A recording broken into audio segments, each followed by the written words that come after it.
Kannur പയ്യാമ്പലത്ത് CPM നേതാക്കളുടെ സ്മൃതി കുടീരങ്ങൾ കറുത്ത ദ്രാവകമൊഴിച്ച് വികൃതമാക്കി.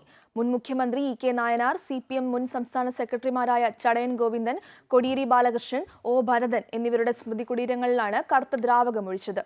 കണ്ണൂർ ജില്ലയിൽ സമാധാനപൂർവമായ തിരഞ്ഞെടുപ്പ് അട്ടിമറിക്കാനാണ് CPM നേതാക്കളുടെ സ്മൃതി മണ്ഡപങ്ങൾ കറുത്ത ലായനി ഒഴിച്ച് അലങ്കോലപ്പെടുത്തിയതെന്ന് LDF സ്ഥാനാർത്ഥി MV ജയരാജൻ ആരോപിച്ചു. ഇന്ന് രാവിലെയാണ് പയ്യാമ്പലത്തെ CPM നേതാക്കളുടെ സ്മൃതി മണ്ഡപങ്ങൾ രാസലായനി ഒഴിച്ച് വികൃതമാക്കിയത്. ആരാണ് ഇത് ചെയ്തതെന്ന് വ്യക്തമായിട്ടില്ല.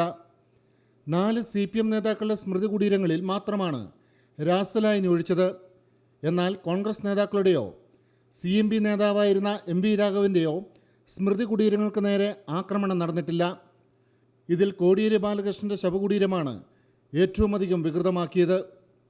പാർട്ടി പ്രവർത്തകരെ പ്രകോപിപ്പിച്ച് പ്രദേശത്ത് സമാധാനാന്തരീക്ഷം തകർക്കാനുള്ള ശ്രമത്തിൻ്റെ ഭാഗമായി നടത്തിയ ആസൂത്രിത ആക്രമണമാണിതെന്ന് CPM കേന്ദ്ര കമ്മിറ്റി അംഗം PK ശ്രീമതി ആരോപിച്ചു. തിരഞ്ഞെടുപ്പിൽ LDFന് വിജയം ഉറപ്പായതാണ് ഈ ആക്രമണങ്ങൾക്ക് പിന്നിലെ കാരണം. കണ്ണൂർ ജില്ലയിലെ സമാധാനപൂർവമായ തെരഞ്ഞെടുപ്പ് അട്ടിമറിക്കാനാണ് പയ്യാമ്പലത്തെ CPM നേതാക്കളുടെ സ്മൃതി മണ്ഡപങ്ങൾ രാസലായനി ഒഴിച്ച് അലങ്കോലപ്പെടുത്തിയതെന്ന് LDF സ്ഥാനാർത്ഥി MV ജയരാജൻ പറഞ്ഞു. ഇതിന് പിന്നിൽ രാഷ്ട്രീയമുണ്ട്. സ്മൃതി കുടീരം മോശമാക്കുക, എന്തെങ്കിലും രാസപദാർത്ഥങ്ങൾ ഉപയോഗിച്ചുകൊണ്ട് തകർക്കുക എന്നത് അത് ജീവിച്ചിരിക്കുന്ന സമയത്ത് ഇത്തരം നേതാക്കന്മാർ ചെയ്ത നല്ല കാര്യങ്ങളെ മോശമാക്കുന്നതും മരിച്ചാലും വിടില്ല എന്ന് പറയുന്ന ഒരു നിലപാടുമാണ്. ഈ അക്രമികൾക്കൊരു രാഷ്ട്രീയ ഉദ്ദേശമുണ്ട്. ആ രാഷ്ട്രീയ ഉദ്ദേശം വളരെ വ്യക്തവുമാണ്.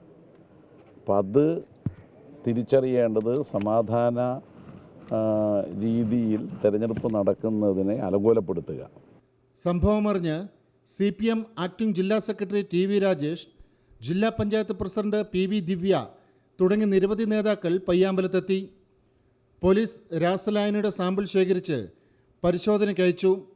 സമീപത്തെ CCTV ദൃശ്യങ്ങളും പോലീസ് പരിശോധിക്കുന്നുണ്ട്. അമൃത ന്യൂസ്, കണ്ണൂർ.